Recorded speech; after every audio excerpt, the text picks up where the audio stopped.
जय हिंद दोस्तों, आपका हमारे चैनल में स्वागत है और महत्वपूर्ण सवाल लेकर आपके सामने हाजिर हुए हैं। देखते हैं ये सवाल किस तरीके से होता है।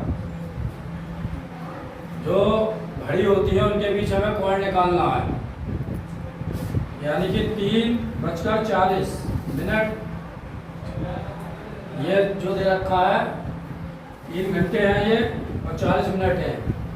बजे की सुइयों के बीच का कोण ज्ञात करना है। इसके लिए जो है हमें इसमें कोण ज्ञात करना है। टाइम दे रखा है 3:40। ये घंटे होते हैं। घंटे को हम एक्स से दर्शाते हैं यानी कि आवर्स, और मिनट को हम एम से दर्शाते हैं। इसके लिए फॉर्मूला होता है 11/2 एम माइनस के 30 एच, यानी ये मिनट हो गए या घंटे हो गए। यहाँ पर 11/2 गुणा मिनट दे रखे हैं हमारे 40 मिनट, यहाँ लगा दिए माइनस 30 गुणा यहाँ पर समय दे रखा है, घंटे दे रखे हैं 3, यहाँ 3 लगा दिए। यहाँ काट देंगे हम, यहाँ से 40 को 20 बार काट दिया हमने और यहाँ पर बचा हमारा 20 और 1 11। जब गुणा करेंगे 20 और 11 की तो 11 दूनी 22 और 1 0, यानी कि 220 डिग्री माइनस इसकी 30 दिया हो गए 90। अब 220 में से हमें 90 घटाना है। 220 में से 90 घटा देंगे, 0 ढाई ले लेंगे, यहाँ पर 3 और बचा 1। हमारे पास जो आंसर आया वो 130 डिग्री आया। यहाँ पर ये छोटा सा सूत्र है, ट्रिक जो है हमारी कभी कभी काम करती है कभी नहीं करती है, इसलिए सूत्र का जो है पता होना जरूरी है। तो ये फॉर्मूला दे रखा है और 3:40 के बीच जो सुइयों के बीच जो है कोण जो है हमारा 130 अंश आया इसमें। अगला सवाल दे रखा है, पहली 20 सम संख्याओं का योग कितना होगा। पहली 20 सम संख्याओं का योग कितना होगा। पहला ऑप्शन दे रखा है 430, दूसरा 200, तीसरा ऑप्शन दे रखा है 420, चौथा दे रखा है 150। तो ये कह रहा है पहली 20 सम संख्याओं का योग कितना होगा।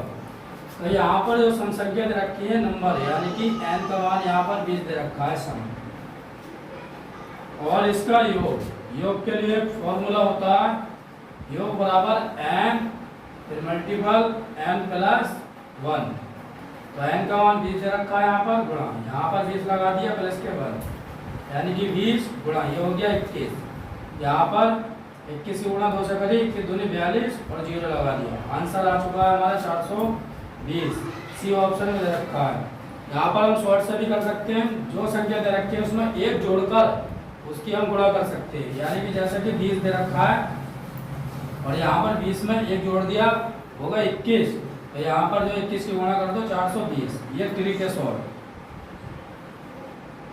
तो शॉर्ट हम इस तरीके से भी कर सकते हैं, मगर हमारा जो फॉर्मूला है ये काफ़ी बेहतरीन फॉर्मूला है, इससे सवाल कभी भी गलत नहीं हो सकता। और अगला सवाल है 1 से 9 तक की प्राकृतिक संख्याओं का समांतर मध्य कितना होगा। इसकी भी गजब की ट्रिक है। 1 से 9 तक की प्राकृतिक संख्याओं का समांतर मध्य क्या होगा। 9 होगा, 10 होगा, 3 होगा, 5 होगा, यानी कि 1 से 9 तक प्राकृतिक संख्याएं हैं। प्राकृतिक संख्या, तो इसके लिए ट्रिक है। यानी कि जो संख्या लास्ट में दे रखा हो 1 से 9 तक कह रहा है, तो ये n का मान आप जो है मान लेना वहां पर। n का मान मान लिए, इसके लिए n प्लस के 1/2 ये बस ट्रिक लगानी है यहाँ पर। अब n का मान 9 दे रखा है, एक जोड़ दिया इसमें और यहाँ होगा 10, 2 से काट दिया, 2 पंजे 10। इसका आंसर आ गया हमारा 5, ये दे रखा। ये इसकी शॉर्ट ट्रिक है। बाकी हम लेंथी करेंगे तो काफ़ी जो है हार्ड हो जाएगा और बार बार एग्जाम में ये जो है सवाल दोहराया जाता है। अगला सवाल है से 15 तक की सम संख्याओं का समांतर माध्य कितना होगा। ये जो है competition, high school, inter, math के जितने भी क्वेश्चन बनते हैं उनमें अच्छा क्वेश्चन है ये, हर एग्जाम में क्वेश्चन जो है आता है। इसकी हम शॉर्ट ट्रिक देखते हैं।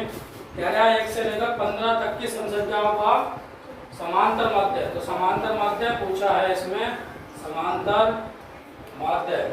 तो इसमें भी हम ये करेंगे, यहाँ पे 15 दे रखा है तो n+1/2 से जो कर देंगे हम यहाँ n का मान दे रखा है 15, यहाँ लगा देंगे 15 प्लस के बाद जोड़ देंगे 16 हो गया, काटेंगे 2 अट्ठे 16, हमारा आंसर आ जाएगा 8। इसकी शॉर्ट ट्रिक क्या है, जैसा कि यहाँ पर 15 दे रखा है तो हमें 15 में 1 जोड़ना है, 1 जोड़ दिया, यहाँ पे जोड़ दिया 1 यहाँ पर, और 2 से हमें इसे कट करना, भाग देनी है, यानी 16 हो गए और 2 अट्ठे 16। तो आंसर शॉर्ट ट्रिक ये है। लेंथ ही करेंगे तो सूत्र के मामले से ये है। इस तरीके के सवाल आते हैं। और अगर हमारी वीडियो आपको सही लगती है तो कमेंट बॉक्स में इसका जवाब दीजिए। ज़्यादा से ज़्यादा जो है चैनल को सब्सक्राइब कीजिए। सभी दोस्तों को जो है धन्यवाद।